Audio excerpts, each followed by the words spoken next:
Hi guys, welcome back to my channel. It's your girl here back. Welcome back. Welcome. It's your back channel.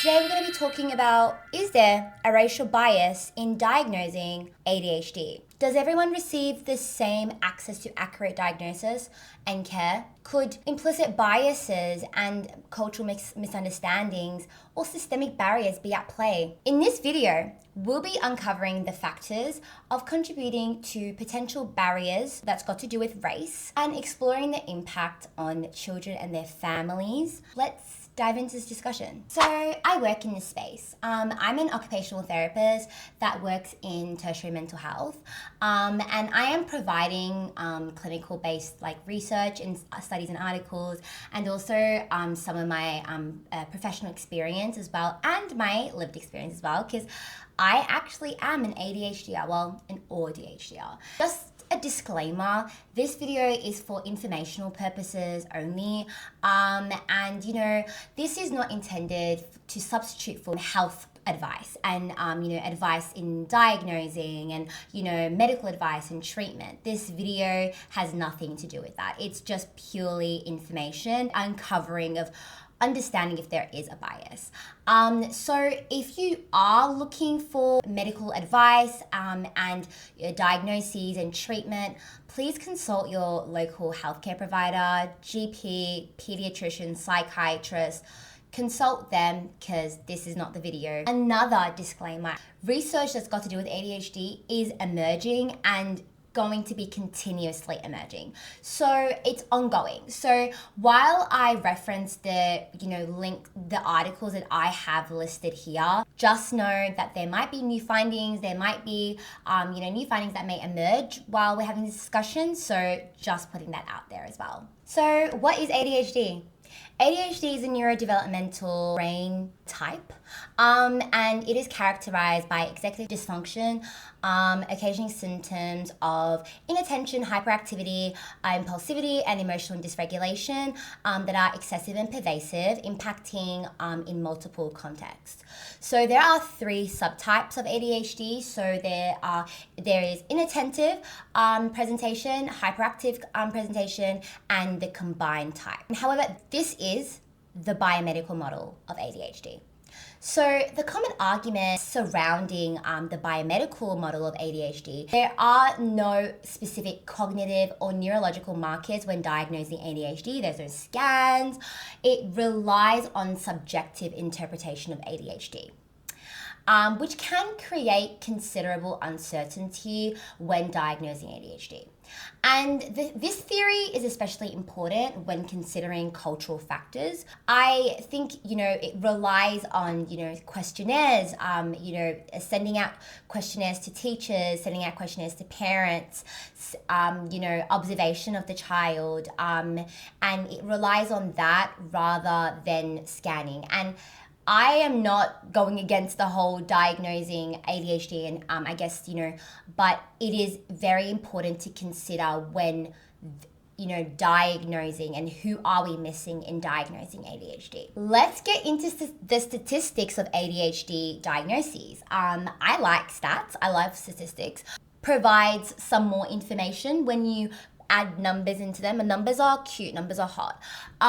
So in Australia, ADHD diagnosis prevalence estimates 1.6% to 11%, with boys being far more likely to receive a diagnosis. If you are in this space and know about ADHD diagnoses, you would know that boys do get a diagnosis way more than girls. And I know we're talking about race, but I just wanted to put that out there as well. Considering, gender, I guess presentations across the different genders is also interesting as well when diagnosing ADHD. And in one study, the Aussie childhood community prevalence was about 6.8%, being actually similar to the reported statistics worldwide. So, and I'm in Australia. The research that I'm putting out there as well, worldwide, there are some articles that are in different countries. So for the US, the United States National Representative data, the estimated ADHD prevalence was about 10.0 to 10.47% among children and adolescents aged 4 to 17 years old from 2017 to 2022. And for Australian adults, it is 2% to 6% of adults are diagnosed with ADHD. And given these prevalence figures and applying it to the current population of Australia, it estimates that there are 800,000 Australians living with ADHD, including me. I'm one of them. That is also really interesting. The rate of diagnoses is increasing, and these, years are recent, but I think the more years to come, there would be an increase because we are learning more. We have access to information, but cultural factors still stay the same. Jumping into the role of culture in diagnosing ADHD. Across the board, right, there is a lower prevalence of ADHD diagnosed in ethnic minorities, or as we call it in Australia, culturally and linguistically diverse population, COLD population. One study proposed that COLD communities had less knowledge about ADHD than their white counterparts. COLD families may obtain medical advice from peers, community, informal social networks, and this is, partially due to a lot of different factors. One of the factors being that, as opposed to the Western population, we have more of a individualism is at its core, when they're within the white communities, where as opposed to in COLD communities and ethnic minorities, they come from collectivist society. Individualism focuses on the individual, valuing personal independence, autonomy, and personal identity. The individual prioritizes their own concerns over those in a group. Whereas in the collectivist society, they focus on the group, valuing personal interdependence, unity, selflessness, and altruism, and it prioritizes group concerns over personal concerns. So let me just give you a bit of an example. So obviously I'm Australian, born here. I do have the Australian culture, but I also my parents are migrants that have migrated to this country and had me here. And I come from a collectivist culture. And it is hard, being a whole phenomenon of the third culture kid. You are fighting and being pulled between, individualism, because, you're when you go to school and you're in these spaces that are that are heavy on Australian culture, you're just no, it's my life. Yeah, who cares about what other people think?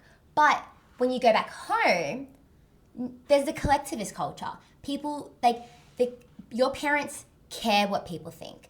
They value what others are thinking, what others are doing, because they come from unity and, they place importance on unity, collectivism, as opposed to their white counterparts. They're just I'm going to go to a doctor, talk about ADHD, then come back home and then just do the diet, they are not consulting others. They are not, and they don't, there's also, they are less likely to worry about stigma as opposed to COLD communities. Going back to individualism versus collectivism, this is also important to note as well when, there is a diagnosis of ADHD and the community invalidates labels like ADHD. They're less likely to proceed and take on process of diagnosing their child or diagnosing themselves when they come from a community that invalidates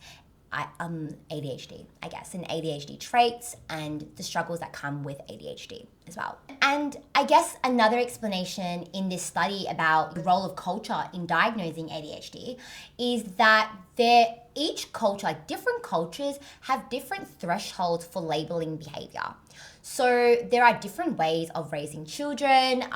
There are different expectations for what constitutes as what behavior is, I guess appropriate or inappropriate or okay or age appropriate. So a lot of the times, different cultures may perceive ADHD symptoms as normal behaviors or age appropriate behaviors that they might outgrow.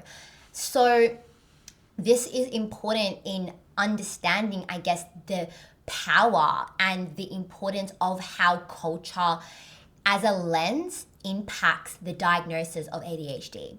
So since there are no biological markers, clinical scans, MRIs when diagnosing ADHD, and it is diagnosed on behavioral observations and subjective reports from parents, teachers, or caregivers, descriptors can be understood differently across cultures. What one culture considers intense level of inattention may be seen as a normal level in a different culture. Let's talk a little bit about masking and culture as well, because I think this is also important to know, because this is something that I've also experienced, not only my lived experience as well, also my professional experience working with children who have ADHD and when diagnosing children who have ADHD as well. In different cultures, that place an emphasis on doing good, being good, discipline. Parents who are authoritative as well. A child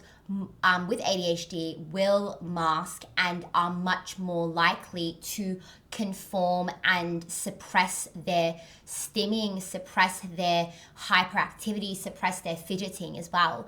And, sometimes as well, parents won't pick up on a child who is suppressing because they're masking, and they would be like, they might report this as, oh no, he's fine, like he's great, he doesn't do this, but he is masking as well. This is also not only solely with families that come from cold communities or ethnic minorities as well. This, I have worked with families who are very strict as well, who are white, that have a higher, they expect their children to, perform at a higher level at school, behaving well. And then that also does lead to masking as well. And, obviously, masking leads to exhaustion because it's unnatural. The child is suppressing their natural needs to fidget and and it can also heighten the child's self-awareness and also increase the risk for anxiety and prevents for an accurate diagnosis of ADHD as well. So one study also suggested as well that Indian children with ADHD behaviors were most commonly described by their teachers as naughty, mischievous, more active and less attentive, and more curious and intelligent, with a belief that it would improve. So they didn't see this as an issue. They didn't see this as, it's just they're gonna grow out of it. They're just mischievous and curious, and and I guess as well, in this study as well, that looked at Iranian culture. They saw that the children's externalizing behaviors, they interpret it as mischievous acts of and a natural behavioral stage of childhood development. So they will grow out of it. And that is something important to consider as well, because I actually have had experiences. I'm of Somali background, so I'm Somali, and I've seen children jumping on the tables, jumping off. They are stimming and they are literally sensory seeking. They're sensory seeking, like all these big sensory seeking behaviors. And I'm saying there is literally nothing wrong, right? Sensory seek away. Just kind of like ask the mum, oh wow, he has so much energy. Yeah. She was like, yeah, he just does not stop. He just jumps. And then he was also getting really he was just really letting it out because he was so sensory seeking. But, I don't know what happened behind closed doors. He can be having really bad meltdowns as well. And, they kind of just describe that as He's just energetic. He's rambunctious, like energetic. And, those are not just the only symptoms that you need to have ADHD as well, but that is also quite interesting as well. What I've said, only talking about, I guess, the parent's role in understanding and, reaching out to services. But what happens when, they actually don't know how to and where to access the information? Someone who works in healthcare and someone who also works in OT, that works at a tertiary mental health, there is limited resources in culturally sensitive understanding the huge part in how culture, impacts behavior. And, I think it's not just, the onus is not on the parent only. It is also the healthcare institutions at fault as well. There are language difficulties. There is, of the parent as well. A lot of the times, sometimes resources don't have every single language translated as well. There should be some bottom up kind of work, going into these communities, local communities, and actually educating what is neurodiversity. And I feel like that would reduce the stigma significantly, because there is such an unknown in ADHD and surrounding also neurodiversity as well as a whole. I feel like that creates systemic barriers. The parents and the families are unable and feel like they cannot actually access healthcare and needs. That creates systemic barriers, and the families and the parents feel like they are not equipped enough to access healthcare. And I think there is a huge gap. As well. Some of the things that could also, I guess, raise flags for parents as well, and I'm not going to use red flags because that's so not neurodiverse affirming, because there's nothing about red flags in ADHD. Majority of the time, children are spending time in schools. They are spending time in schools, childcares, and kindergartens. And, that does fall on the responsibility of the education staff, but not all of it as well. And I just also want to put that out there, because there are such strains in the education system right now as well. A lot of teachers are quitting in Australia, a lot of them, and I think worldwide that's happening. There's a huge burnout across the board. I'm just going to park that aside and actually just talk a little bit about the racial biases in education, if there is racial biases in school settings as well. So this is an American study that could be translated here. And, research shows that Black, Hispanic, and children of linguistically diverse backgrounds are less likely to receive an ADHD diagnosis than their white peers. And instead, they're actually more likely to be diagnosed with behavioral disorders like conduct disorder or oppositional defiance disorder.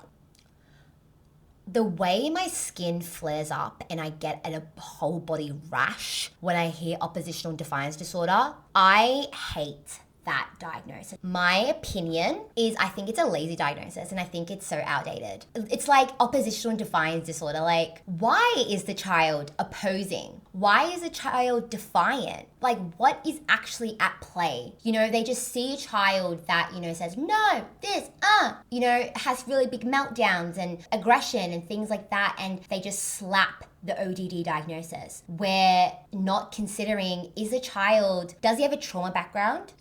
Does he, is there neurodiversity in his genetics? Like, what are the reasons why he's defiant? What is the environmental factors? It's such a blaming diagnosis. It blames the child. It makes the child feel so terrible. I've had a child ask me, what is ODD? Oh, I've been described as ODD. Like, I'm like, it really is it makes the child feel so blamed instead of actually looking at the environment. What's the school doing? How is he at school? Is he being triggered at school? What is his home like? What is, those kind of things. Yeah, I find it really disheartening because it is so focused on behavior. It's so negative, focuses on negative, defiant, disobedient behavior, rather than understanding the actual cause of the behavior. When discussing racial biases refers to an unfair preference or prejudice towards a group or against a person or a thing. So much of a bias is unconscious, meaning individuals may not be aware of what they're doing, and even though it actually affects their behavior and their judgment. So these biases are shaped by past experiences or repeated exposure, and often leading to a biased action or decision without conscious intent. In healthcare, unconscious biases do exist, and it can negatively impact diagnoses and treatment, and individual biases can lead to systemic barriers and systemic bias against the person and the children and the people that are trying to access services, because clinicians like myself are part of a system, and it can lead to structural racism as a whole. When I say structural racism, it's defined in ways which society fosters racial discrimination through mutually reinforcing systems such as housing, education, healthcare, media, employment, and criminal justice. So for example, studies have actually indicated that young Black boys are viewed as older and less innocent compared to their white peers of the same age. These kind of findings can actually help us understand how bias and racism can be implicated in the criminal justice system. I don't know if you guys have heard of the schools to prison pipeline. This is also important, I guess, to kind of consider when thinking about things like that as well. I guess the biases in classroom as well, going back to racial biases in classrooms, in school settings, Black student behaviors are often interpreted as threatening or abrasive. There is a social stigma attached to Black children with behavioral misconduct. They are more likely to be subjected to unfavorable racial biases such as detentions, getting sent to the principal office. Black students are more likely to be suspended or expelled from school compared to most non-Black students. Think about that.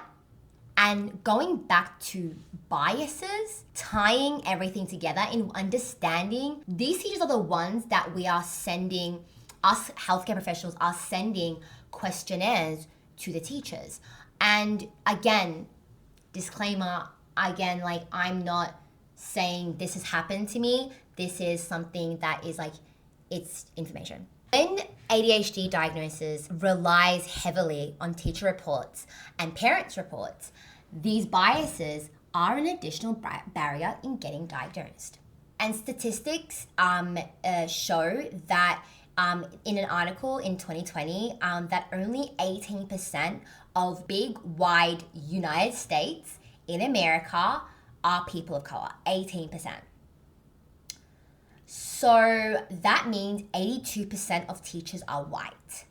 That means the vast majority of students are being taught by someone outside of their race. I guess as well that teachers are just as likely to display biases.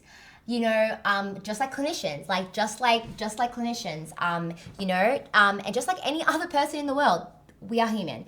Humans are primates at the end of the day. We are going to keep count of things, tally up things in our brain. We are human at the end of the day, and teaching is a very, very stressful job. Teachers are quitting in such high amounts because it's such a stressful job. Often when there is one teacher versus 24 students in the classroom, decisions made about discipline are made very quickly without time to reflect. They don't have time. They've got 10 to 24 other kids in classroom. They don't have time to be like, so this child did this, and sometimes they do, but not all the time. They just go stop talking. Stop. Despite all this, teachers are frontline workers. They are frontline for noticing when a child is struggling. And this is where the environment becomes really important. If the school environment is filled with high achieving kids, the child who is struggling or has attentional difficulties will be more obvious. They will be more obvious because every child is, high achieving. So they will be much more likely to point out that child and then say that child is struggling, they need help. However, if it is a school that is overcrowded and teachers are understaffed and the school is underperforming, these children will not be picked up. They won't. With my work, I have worked with such impeccable, amazing teachers. I really have, that put their whole, like, they are so passionate about the children that I work with. I think there are such incredible teachers. I've seen teachers go above and beyond in supporting children and accessing funding and accessing, like, they really do. In saying that, the vast majority of teachers are stressed, and yes, there are still chances that there are biases in the classroom. So, anecdote time, story time. I obviously was an ADHDer at school. I was a high achieving student. I was really high achieving, and then when it went to high school, when masking and the social pressures got to me, I became kind of high average. That's something I think I'll do another video about, the whole, because I was part of a gifted program as well in primary school. So there's that whole notion of gifted to burnt out theory as well. And that is really true. In school, my ADHD traits were never picked up. They were never picked up because I was high masking. Again, like, girls are much more high masking than boys. I'm also a child of migrants, a child of CHILD community. So, and my parents obviously place a huge importance and emphasis on education. My parents were emotionally invested in my education, like emotionally invested. So if I didn't do good, they actually took that as an attack. So at school, I masked a lot, and they were never picked up, but there were things that were said by teachers, but again, they just never thought of that being an issue because, again, I was doing good at school. So they would say in parent-teacher interviews, they would say, your daughter is doing so well, her grades are great, but she's just sometimes distracted. Like, she just asks to go to the toilet a lot, she chats a lot, and she asks, like, a lot of irrelevant questions. And my parents and my teachers didn't really see that as an issue. Like, my parents would just be like, they'll be like, yeah, okay, stop doing that. Like, just stop with the nonsense and just continue and focus. That was a way of my sensory seeking. I would ask to go to the toilet because I wanted to leave. I can't sit for that long. Actually, it was really funny.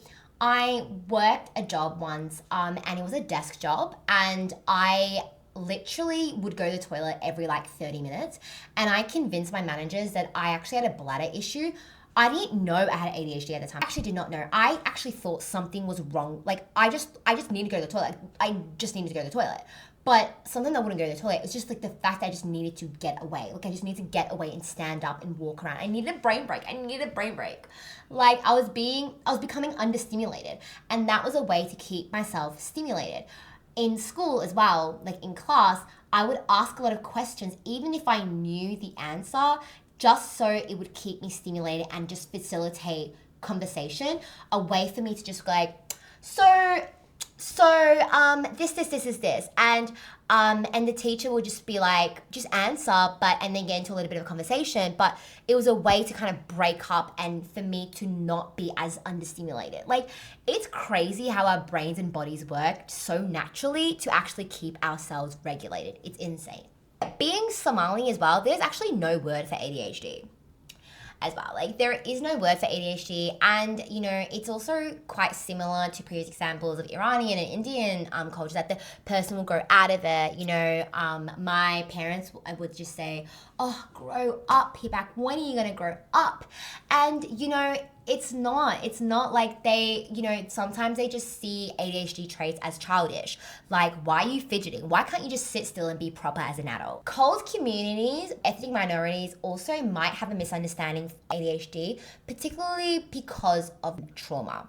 Let's talk about trauma and ADHD overlap. One of the main reasons why people migrate to countries like Australia, Canada, the US, the UK, and etc. is for a better life, for a better environment. Maybe there was war that broke out in the country, they're escaping violence, uncertainty, political turmoil. So one thing a lot of the time, first gen children, right, like first generation Australians, first generation Americans, often overlook our parents' exposure to trauma.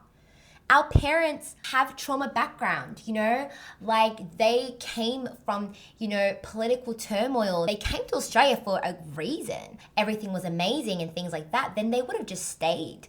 But, they came here for a reason. And there is an overlap of trauma with an ADHD. Some of the things that I have been stating about, parents kind of thinking things are okay, things, they're going to grow out of it, they're fine, is maybe because they think that as normal because that's how they behave. That's what they do. That's why it's normalized in their environment.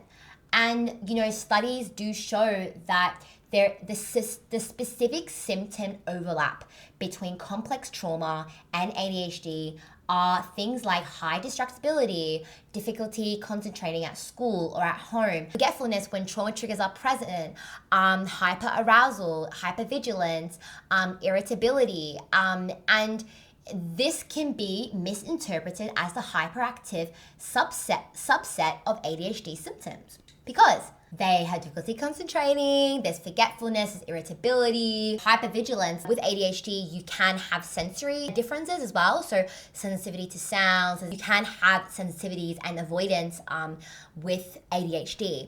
And these kind of things can look like hyperarousal, hypervigilance in trauma. Do you see that? Do you see the massive overlap? So it makes sense that parents may overlook ADHD traits because that is their baseline. Like, that's their baseline. And why does this matter? When cultural and racial bias is at play, children may miss out on the support and treatment that they need. And undiagnosed ADHD can impact academic performance, self-esteem, social relationship, and these misdiagnoses can follow them into adulthood, affecting careers and mental health.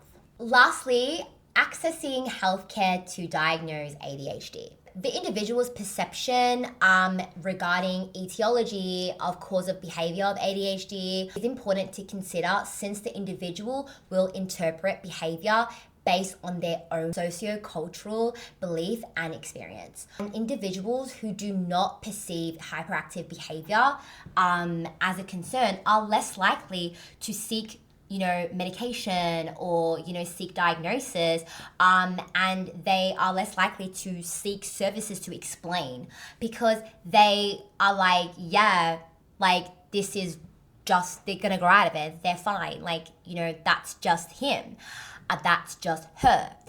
And research actually shows that, African and South Asian Muslim migrants often believe that mental health concerns are due to, evil eye, and I'm less likely to seek healthcare professionals' advice, but I'm more likely to receive, advice from religious leaders like sheikhs and imams.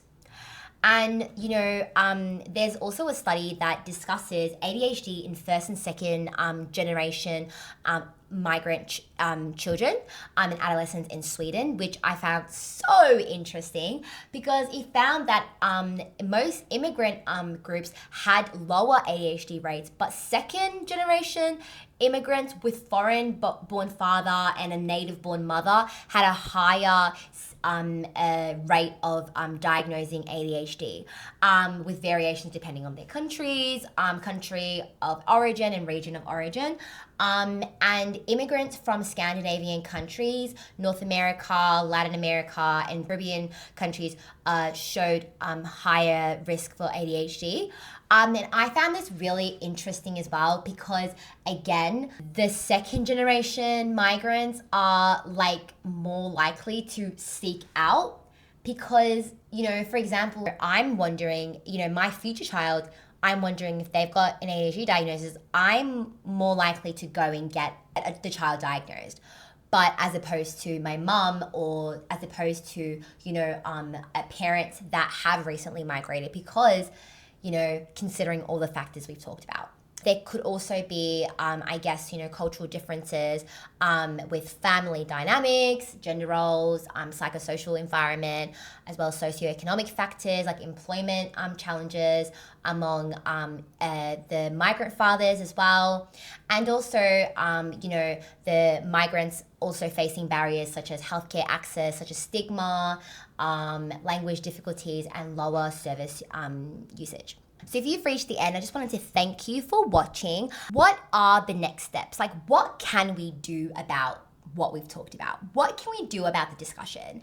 And I think increasing awareness, like I said earlier, like it is so crucial to make sure that communities are equipped with knowing what ADHD and neurodiversity look like, and are educated about ADHD and how it manifests across culture. And I think as healthcare professionals, like me as an occupational therapist that's in this space, I think rethinking behavioral expectations, because understanding that not all cultures have the same expectations for behavior, and what might be seen as disruptive in one culture can be considered as normal as another. So I think I think there should be rethinking what are the behavioral expectations, and asking parents, what is an behavior expectation for your culture? Does your child meet that cultural, understanding the baseline of where what the expectations are for that culture. And I think there should be more bias training in the education system, because I think I have done some cultural competency workshops and training for work and things like that, and I just think it needs to be reshifted. I think it needs to be just rejigged a little bit, because understanding biases and unconscious biases and the role of being frontline workers, I think that needs to be said more to healthcare professionals and teachers. I think I think it will reduce the misinterpretation of behaviors based on stereotypes as well. And I think conversations like this, opening, encouraging open dialogue and open communication, I think that is also like a next step of that. What can we do about it? And I would love to hear what your thoughts are. Are there any ADHDers that have watched this video, and what are your thoughts? Are you from a different culture? How is your diagnosis story? I would love to hear, and I'll be reading the comments. And I just want to thank you so much for watching. Please subscribe if you would like to hear more topics like this, and also list down some ideas if you want to hear some. I've got heaps of ideas, but I would like to know what you guys would like to talk about as well. And if you liked content like this, subscribe, and also connect to my socials as well. I am pretty active across all my socials, and yeah, feel free to share all your thoughts. I'd love to hear them. Okay, signing out. He back is signing out. Take care, guys. Bye.